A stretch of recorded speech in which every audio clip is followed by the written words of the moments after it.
नमस्कार साथियों, स्वागत है एक बार फिर से आप सभी का। एसएससी एमटीएस 8000 से भी ज्यादा नई वैकेंसीज जिसका आप सभी लोगों को काफी दिनों से इंतजार था।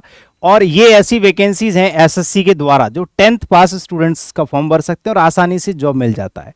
और अच्छे लेवल का जॉब, बहुत बड़े लेवल का जॉब नहीं होता कि बी ग्रेड सी ग्रेड ऐसा करके लेकिन एक ऐसा पेपर है कि एक जो बच्चे तैयारी कर रहे हैं जनरल कंपटीशन की, उनको कम मेहनत में अगर जॉब चाहिए तो एमटीएस की जॉब अच्छी होती है। और कुछ बहुत ज्यादा दिनों तक अगर बेरोजगार नहीं रहना चाहते, आप किसी बड़े एग्जाम की तैयारी करना चाहते हैं, सीजीएल या यूपीएससी वगैरह कोई भी, तो आप जल्दी से फटाफट एमटीएस क्रैक करो और जॉब लो और फिर अपनी तैयारी में जुट जाओ। ठीक है, तो आज मैं आप लोगों को बताने वाला हूं कि जो नई वैकेंसीज आई हैं, 3 महीने का टाइम आपके पास है, लगभग 100 दिन का टाइम आपको मिलेगा, 90 से 100 दिन।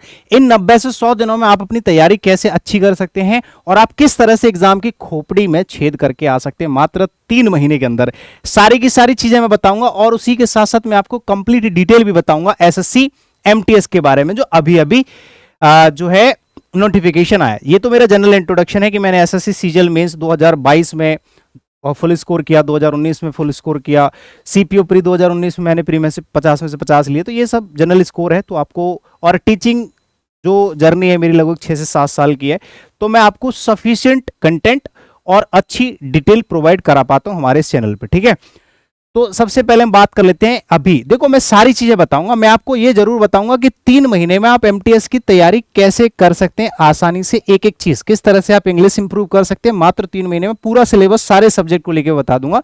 लेकिन उससे पहले मैं थोड़ी बहुत जानकारी आपको दे दूं कि अभी रिसेंटली कल ही आया है नोटिफिकेशन एसएससी एमटीएस का। उसमें देखो 27 तारीख से आपके फॉर्म भरे जाने हैं, 31/7 तक आपके फॉर्म भरे जाएंगे।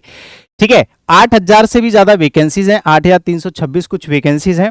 ठीक है, लास्ट डेट आपकी 1/8/2024 है किसकी, पेमेंट की, और लास्ट डेट आपकी 31/7/2024 है फॉर्म भरने की। करेक्शन विंडो ओपन होगा आपका लगभग 16/8/2024 को, जहां आप अपनी कोई भी, जैसे कोई मिस्टेक हो जाती है तो उसको ठीक करा सकते हैं। और आपका जो एग्जाम होगा वो अक्टूबर नवंबर में होगा, यानी कि जुलाई, अगस्त और सितंबर, सीधे सीधे आपके पास 3 महीने का टाइम है। अगर अक्टूबर की शुरुआत में भी पेपर हो जाता है तो भी आपके पास 3 महीने यानी कि 90 दिन का टाइम है। और 90 दिनों की स्ट्रेटेजी क्या रहेगी मैं साफ साफ आपको बता दूंगा अभी थोड़ी देर में। उससे पहले मैं आपको बता दूं कि एग्जाम पैटर्न क्या होता है भाई, जो एसएससी के द्वारा इश्यू किया गया है। देखो, आपके 2 सेक्शन में एक ही पेपर होता है, पेपर एक ही होता है, कंप्यूटर बेस्ड टेस्ट। ठीक है, जिसमें आपके 2 सेक्शन में आपका एग्जाम लिया जाएगा। पहले सेक्शन में मैथ्स और रीजनिंग पूछे जाते हैं, 20-20 क्वेश्चन होते हैं 60 नंबर के। ठीक है, एक क्वेश्चन 3 नंबर का होता है। और दूसरे सेक्शन में आपका जीएस और इंग्लिश पूछा जाता है। मैथ्स और रीजनिंग क्वालिफाइंग है, और जीएस और इंग्लिश 25-25 क्वेश्चन 75-75 नंबर के आपके पूछे जाएंगे। दोनों में 45 मिनट का टाइम होगा, यहां पे भी 45 मिनट का टाइम होगा। डिसेबिलिटी वाले जो स्टूडेंट्स होते हैं उनको 60 मिनट का टाइम भी दिया जाता है। ठीक है, ये जनरल पैटर्न रहता है। और 2 सेक्शन में पहला एक पेपर क्वालिफाई हो जाएगा। ठीक है, आपका ये तो क्वालिफाइंग होता है, इससे आपकी मेरिट बनती है, यानी कि जो भी आपका सिलेक्शन प्रोसेस होगा वो आपका जीएस और इंग्लिश के बेस पर होगा। मैं आपको इंग्लिश पढ़ाता हूं, पूरी जानकारी दे दूंगा कैसे आपको पेपर को क्रैक करना है। ठीक है, इसी के साथ साथ वैकेंसी देखो, 4887 वैकेंसीज है हमारी एमटीएस की। जो मैं एमटीएस के जॉब प्रोफाइल भी बताऊंगा कि हवलदार और एमटीएस में क्या फर्क होता है, उनकी वैकेंसीज में क्या फर्क होता है, इनके काम में क्या फर्क होता है, ये भी बताऊंगा डिटेल। ठीक है, 3439 वैकेंसीज आपकी हवलदार की हैं, यानी कि गार्ड, जो गार्ड होते हैं ना ऑफिस में, उनकी है। ठीक है, ये टोटल वैकेंसीज हैं आपकी। एज जो लिमिट है मैं आपको बता दूं, 18 से 25 एमटीएस की है, 18 से 27 आपकी हवलदार की। ठीक है, 27 साल तक आप हवलदार का फॉर्म भर सकते हैं। 10th पास इसमें आपकी जो है क्वालिफिकेशन मांगी गई है, बहुत ज्यादा ग्रेजुएशन वगैरह कुछ भी करने की जरूरत नहीं है। और इसमें एज लिमिट जो है, जो भी आपकी एज काउंट होगी वो 1/8/2024 तक 18 हो जानी चाहिए, जो कि आपकी 2/8/1999 कम से कम आपकी क्या होनी चाहिए, डेट ऑफ बर्थ होनी चाहिए। ठीक है ना, या उसके बाद की चलेगी। और यहां पे जो एमटीएस वालों की है, सॉरी हवलदार वालों की 2/8/97 से आपकी काउंट होगी, 2/8/97 से काउंट होगी हवलदार की, और 2/8/99 से काउंट होगी एमटीएस की। ठीक है, यानी कुछ लोग जो होते हैं, जैसे मैं हूं, मैं इसके लिए ओवर एज हो गया हूं। ठीक है, क्योंकि मेरी 97 है, तो मैं इसके लिए एप्लीकेबल हूं अभी भी। ठीक है, मैं भर सकता हूं। इसके बाद एज रिलैक्सेशन भी दे रखा है आपको, 5 साल का है एससी एसटी के लिए, 3 साल का ओबीसी के लिए, पीडब्ल्यूबीडी के लिए 10 year, 13 year PWD, OBC, SC ST के लिए 15 साल, ठीक है, ये दे रखा है। जनरल वालों के लिए कोई जो है इसमें रिलैक्सेशन नहीं है, और ऊपर से आपको जो जनरल वाले हैं उनको फीस भरनी पड़ेगी इसमें 100 रुपया। बाकी जो फीमेल कैंडिडेट्स हैं उनको 0 फीस है, और बाकी अदर कैटेगरीज के लिए भी 0 फीस है, पेमेंट जो आपका फॉर्म भरने का फीस होता है वो। इसके साथ साथ मैं जॉब प्रोफाइल में थोड़ा सा डिफरेंस आपको बेसिकली बता देता हूं कि दोनों की जॉब प्रोफाइल में क्या डिफरेंस होता है। देखो, एसएससी एमटीएस की जो एज होगी, एज लिमिट वो 18 से 25 रहेगी, और हवलदार की 18 से 27 रहेगी, ठीक है। इनको जो टोटल सैलरी होती है एसएससी एमटीएस वालों की वो लगभग 35,000, सारे अलाउंसेस वगैरह मिला के अगर देखोगे तो 35,000 के आसपास इसकी सैलरी होती है, और जो इन हैंड सैलरी आती है वो 29,000 के आसपास आती है। कोई छोटा अमाउंट नहीं होता, चाहे आपको कितनी भी छोटी जॉब मिल रही हो, सरकारी जॉब है, और 30,000 का ऑफिस वर्क है, कोई काम वाम बहुत ज्यादा नहीं होता, आराम से चैन की जिंदगी होती है इसमें, ठीक है। हाँ, बहुत ज्यादा भड़क नहीं होती है। Income tax inspector, CGL inspector जो होते हैं ना, सीजीएल क्वालिफाई करके जाते हैं, उनके तो 10% भी टेंशन नहीं होती, ठीक है। चैन की जॉब होती है, सबसे बढ़िया बात। इसमें प्रमोशन भी होता है, अगर कोई अच्छा पढ़ने वाला बच्चा, जैसे मैंने बताया, इसमें आपका प्रमोशन भी पॉसिबल है, ठीक है। टीए के लिए इसमें प्रमोशन हो जाता है, और इनकी एक फिक्स टाइमिंग होती है कि भैया इतने बजे आना है, इतने बजे जाना है, बस सुबह 10 बजे जाना है और शाम को 5 बजे 4 बजे वापस आ जाना, ठीक है। ऑफिस वर्क होता है टोटली, इसमें आपको फील्ड वर्क बिल्कुल भी नहीं मिलेगा। अब इसमें ऑफिस वर्क में क्या होता है, जनरल जो आपका ऑफिस वर्क होता है ना, कुछ लोग गंदे वर्ड्स यूज कर लेते हैं कि यार क्या पियोन की चपरासी की नौकरी करोगे। और भैया सरकारी स्कूल में भी पियोन होता है, उसकी भी 20-25 हजार सैलरी होती है, और उसके भी बहुत अच्छा रुतबा होता है गांव में, ठीक है। सरकारी पियोन नहीं लगता कभी भी, ठीक है, पहली बात। लेकिन इसमें फिर भी और भी कई तरह के, जैसे ड्राफ्टरी, स्टेशनरी और डिस्पैचिंग, बहुत अलग अलग तरह के, गार्डनिंग, और भी अलग अलग तरह के जो है ऑफिस वर्क होते हैं। तो बहुत ज्यादा ये मत सोचना कि आपको झाड़ू पोंछे ही लगवाएंगे, और भी काम होते हैं, ठीक है। स्वीपर के अलावा भी काम होते हैं, पियोन के अलावा भी काम होते हैं, और इसमें कोई फिजिकल टेस्ट आपको नहीं देना है। लेकिन हवलदार में आपको फिजिकल टेस्ट देना पड़ता है। इसमें फील्ड वर्क भी होता है, ऑफिस वर्क, अगर कोई काम पे नहीं जाना है, बाहर किसी रेड वेड पे नहीं जाना है, ठीक है, तो आप आराम से ऑफिस में रहो। वैसे इसमें फील्ड वर्क भी होता है, क्योंकि भाई गार्ड है, गार्ड की नौकरी है, तो भैया फील्ड वर्क भी होगा इसमें टाइमिंग कभी भी फिक्स नहीं है कि इतने बजे आओगे इतने बजे जाओगे, जब आपकी जरूरत पड़ेगी तब ये बुला सकते हैं। थोड़ा फ्लेक्सिबिलिटी होती है, हालांकि ऐसा अक्सर नहीं होता, नॉर्मल टाइमिंग होती है, लेकिन जब जब जरूरत पड़ती है तब तब फ्लेक्सिबिलिटी इसमें होती है कि फिक्स टाइमिंग नहीं है। इसमें भी प्रमोशन होता है, लेकिन इसमें टाइम लग जाता है। एमटीएस में कम से कम 5 साल का आपके पास एक्सपीरियंस होना चाहिए, 5 साल के बाद प्रमोशन पॉसिबल है, ठीक है ना। हाँ जी, और इसकी थोड़ी सी सैलरी ज्यादा होती है, 400-500 रुपए बराबर होती है लगभग सैलरी, ठीक है। इसमें 27 एज होती है, लास्ट एज, ठीक है ना, कि 27 साल तक आप फॉर्म भर सकते हैं। अब आ जाते हैं कि मैं जनरली आपको बता दूं, यहां तक तो मैंने डिटेल बताई आपको कि एसएससी एमटीएस की डिटेल क्या होती है। अब मैं आपको बता रहा हूं कि एसएससी एमटीएस को अगर आप क्रैक करना चाहते हैं, 3 महीने में तैयारी करना चाहते हैं, तो कैसे करोगे। बहुत सिंपल तरीका है। देखो, सबसे पहले तो आप 3 महीने में एसएससी को कैसे, एसएससी एमटीएस का पेपर कैसे फोड़ोगे, उसमें इंग्लिश के लिए मैं बता देता हूं, क्योंकि इंग्लिश और जीएस 2 ही ऐसे सेक्शन होते हैं जिसमें आप सबसे ज्यादा अच्छा स्कोर करके अपना सिलेक्शन ले सकते हो, ठीक है। इंग्लिश में आपको पढ़ाता हूं, मैं आपको पूरा पैटर्न बताऊंगा कि कैसे आप पेपर देने जाओगे और कैसे तैयारी आप करोगे, ठीक है। सबसे पहले बात करते हैं इंग्लिश की, क्योंकि मेरी एक्सपर्टीज इंग्लिश में है। इंग्लिश में आपको करना क्या है, जैसे 3 महीने, अगर कोई अच्छा बच्चा है, हार्ड वर्किंग, बहुत मेहनती, सबसे खास बात ये होती है कि एसएससी एमटीएस में हमारे सीजीएल वाले, सीएचएसएल वाले, सीपीओ वाले सब लोग आ जाते हैं, इसीलिए इनका थोड़ा सा कंपटीशन बढ़ जाता है, इसलिए लेवल बढ़ जाता है, ठीक है। तो सीजीएल वाले बच्चे भी इसमें पेपर देते हैं, है ना, क्योंकि जॉब उनको भी चाहिए, उनको भी बाद में सीजीएल की तैयारी करनी है, तो उनको एक साइड जॉब चाहिए होती है, तो कंपटीशन बढ़ जाता है। तो इसीलिए कहते हैं कि एमटीएस का पेपर सीजीएल से थोड़ा टफ आता है, और आना भी चाहिए, कंपटीशन भी इसलिए बढ़ जाता है। लेकिन फिर भी वो पेपर बहुत अच्छा बनाते हैं, नॉर्मल पेपर बनाते हैं, बस मेरिट ज्यादा जाती है, तो कोई दिक्कत वाली बात है नहीं, आपको बस मेहनत करनी है। अगर आपका बिल्कुल जीरो, आपने बिल्कुल भी तैयारी नहीं करी है, तो आपको थोड़ी ज्यादा मेहनत करनी पड़ेगी। दिन में 10, 12, 14 घंटे का आपको शेड्यूल बनाना है, 4-5 घंटे एक सब्जेक्ट को देने, ठीक है। इंग्लिश को कम से कम 4-5 घंटे देने, जिसमें आप अपनी पूरी ग्रामर के सिलेबस को 3 महीने में कंप्लीट कर सकते हैं। 3 महीने ने 1.5 महीने में कंप्लीट कर लोगे, और 1.5 महीने में आप अपनी कंप्लीट प्रैक्टिस की तैयारी कर सकते हो, ठीक है। और मैं आपको कंटेंट का आइडिया दे दूं कि कौन कौन से, जैसे बहुत सारे बच्चे पूछते हैं कि सर कितना, मतलब किस तरह का कंटेंट हमें पढ़ना चाहिए एग्जाम टाइम पे। मैं आपको बताता हूं, एसएससी का जो पैटर्न है वो सीधे सीधे प्रीवियस ईयर का फॉलो होता है, आपको पता ही है, लेकिन हमें कुछ बातों का ध्यान रखना चाहिए। ऐसा नहीं कि डिट्टो आपके क्वेश्चन प्रीवियस ईयर से ही छप जाएंगे, ऐसा नहीं है, हमें थोड़ी सी चीजों में फ्लेक्सिबिलिटी रखनी चाहिए। जैसे हमने पैटर्न तो ले लिया कि एमटीएस का पेपर है भैया, प्रीवियस ईयर का आएगा, एसएससी के ज्यादातर पेपर जो है प्रीवियस ईयर पे डिपेंड होते हैं, मतलब बिल्कुल वैसा ही पैटर्न होता है। हाँ, बट चीजें तो बदलती हैं, चीजें बदलती हैं, आपको भी बदलनी है, वरना आप पीछे रह जाओगे। तो आपको करना क्या है कि सबसे पहले आपको, मैं तो यही सजेस्ट करूंगा कि आप पहले से तैयारी करके बैकअप लेके चला करो, जैसे आपने साल 6 महीने तैयारी करी है तो फिर आपके लिए मुझे सजेस्ट करना, मुझे गाइड करना बहुत आसान हो जाएगा। लेकिन अगर कोई सामने आके खड़ा हो जाता है कि सर मैं आप आज से तैयारी शुरू करूंगा और मुझे एसएससी एमटीएस देना है, तो उसको ये भी नहीं मना कर सकते कि भाई तू नहीं दे सकता, क्योंकि एमटीएस जैसा पेपर है, छोटे से छोटा पेपर है, 10th पास इसकी क्वालिफिकेशन है। फिर भी अगर हम 3 महीने उसको मना कर देंगे तो कैसी बात चलेगी, कैसे काम चलेगा। तो उस व्यक्ति को जो 3 महीने में शुरू से तैयारी करना चाहता है उसको बस मैं ये कहूंगा कि टाइम ज्यादा देना है, लेकिन सारी चीजों को एक बार क्विकली फटाफट कंप्लीट कर लो। आप किसी भी टीचर का subject wise individual course purchase कर लो रिकॉर्डेड, और रिकॉर्डेड कोर्स को आप जल्दी जल्दी जितना हो सके खत्म कर लो।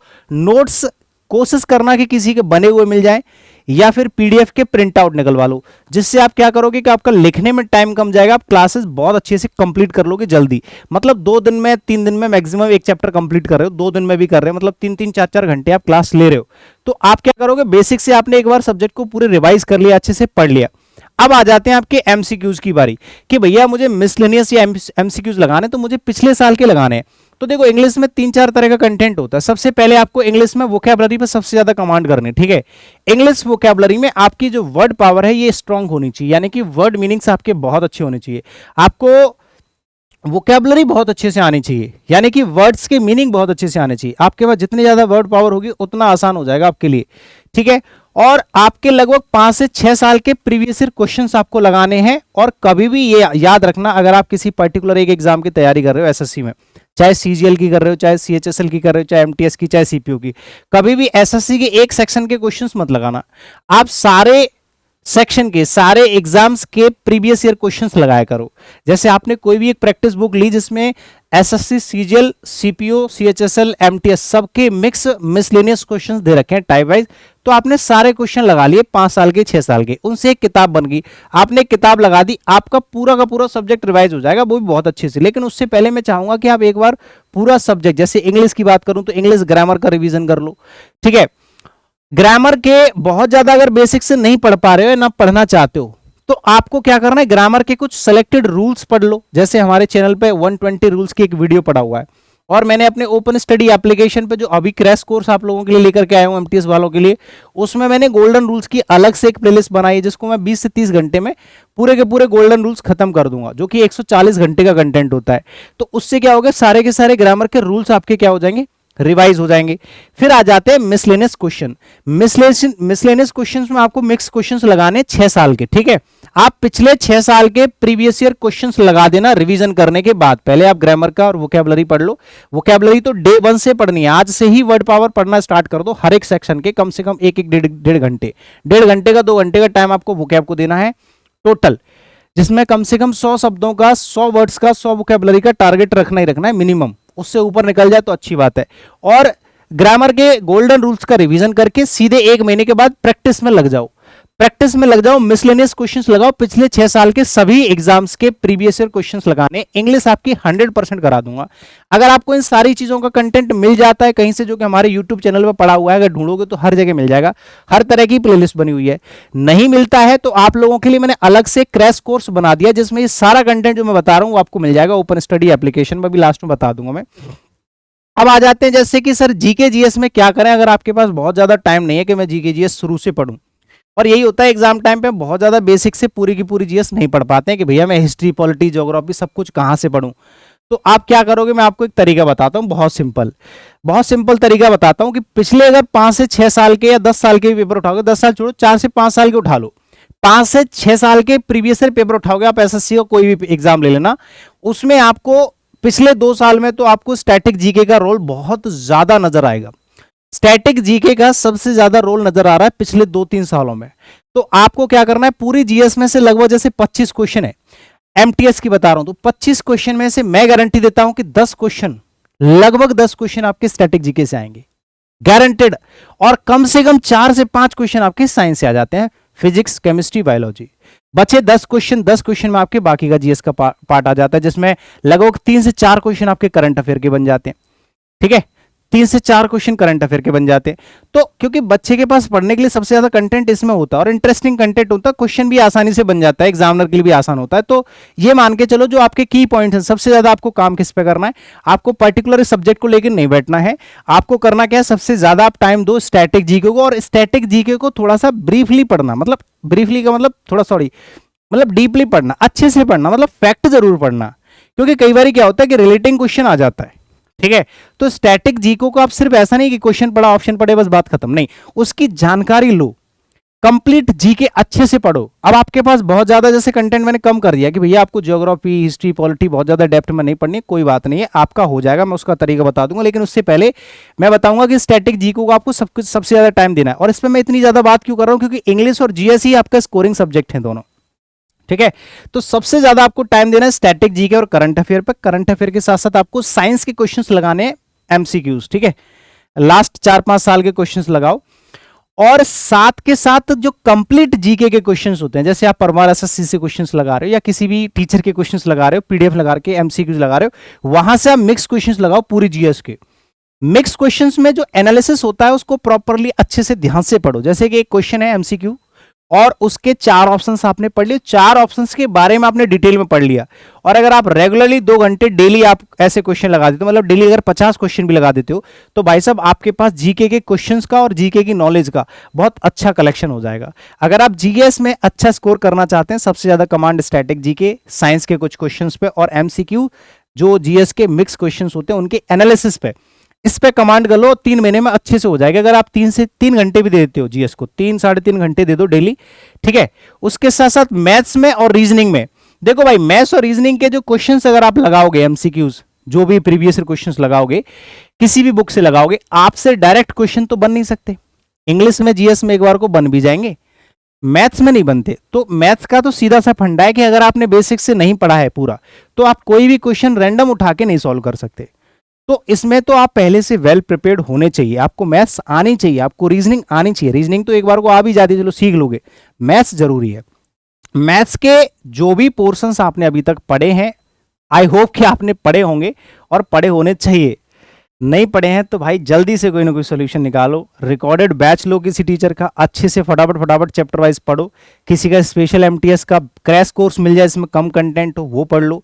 ठीक है, और जो फैक्ट्स आपको आते हैं, जो आपके कॉन्सेप्ट्स क्लियर हैं मैथ्स के, तो भैया मैं यही कहूंगा कि आप 10 साल के भी प्रीवियस ईयर क्वेश्चंस लगाते हो एक सब्जेक्ट के, एक एग्जाम के, या फिर 6-7 साल के भी लास्ट 6 साल के लगा लो, 17 से लगा लो, छोड़ो 16-17 से अब तक के लगा लो, 17 से 24 तक लगा लो, काफी है। इतने लगा लेते हो, इससे आपका एग्जाम निकल जाएगा, ये मेरी गारंटी है। ठीक है, क्योंकि क्वालिफाइंग नेचर है आपका मैथ्स रीजनिंग का। लेकिन आपको क्वेश्चंस बनाना भी तो आना चाहिए। क्वेश्चंस तो लगा लोगे 6 साल के, लेकिन आपको बनाना कैसे आएगा, वो तो सीखना पड़ेगा, उसमें टाइम देना पड़ेगा। तो कोई ना कोई ऐसा ऑप्शन ढूंढना कि भैया या तो आपकी थोड़ी बहुत मैथ्स अच्छी होनी चाहिए। यही तो रीजन है कि भैया एसएससी सीजीएल वाले बच्चे एमटीएस का फॉर्म भर देते हैं, उनकी मैथ्स पहले से अच्छी होती है, वो क्वेश्चन अच्छा कर, पेपर अच्छा करके आते हैं, मेरिट बढ़ जाती है, आप जैसे लोग रह जाते हो। तो पहले से आपको तैयार रहना पड़ेगा मैथ्स और रीजनिंग को लेके। ठीक है, इंग्लिश का मैंने बता दिया, और अगर आपको और अच्छे से इंग्लिश कंप्लीट करनी है कम टाइम में, तो आपको ये सारी चीजें पढ़नी पड़ेंगी। देखो मैं आपको बता दूं कि आपको ग्रामर के रिवीजन के लिए मैंने 200 प्लस गोल्डन रूल्स तैयार कर लिए हैं, चैप्टर वाइज प्रैक्टिस और मिक्स प्रैक्टिस तैयार कर लिए, 4000 क्वेश्चंस का content, updated content, printable seats आपके लिए तैयार हो चुकी हैं, रेडी हो चुकी हैं, और 10 मॉक टेस्ट भी मैं आप लोगों को कराऊंगा, एसएससी सीजीएल और एसएससी एमटीएस दोनों के। ठीक है, ये सारी की सारी चीजें आप लोगों को मिल जाएंगी कहां पे भैया, आपके लिए स्पेशल, आपके लिए स्पेशल क्या आ रहा है, एक कोर्स मैं लेके आ चुका हूं। कोर्स मैं आपको बता दूं, कोर्स है आपका एसएससी एमटीएस का क्रैश कोर्स। अगर आपको इंग्लिश का एसएससी एमटीएस का स्पेशल कोर्स खरीदना है, तो आप ओपन स्टडी एप्लीकेशन पे जाइए, वहां पे आपको स्पेशल एसएससी एमटीएस का अलग से क्रैश कोर्स दिख जाएगा। आप वहां पे ये सारा का सारा कंटेंट जो मैंने यहाँ पर डिस्कस किया, वो सारा का सारा एक जगह मिल जाएगा। और अगर आपको पेड नहीं पढ़ना है तो कोई बात नहीं है, आपको ओपन स्टडी जो गुरुकुल यूट्यूब चैनल है, यहां पे भी आपको सारी की सारी चीजें मिल जाएंगी।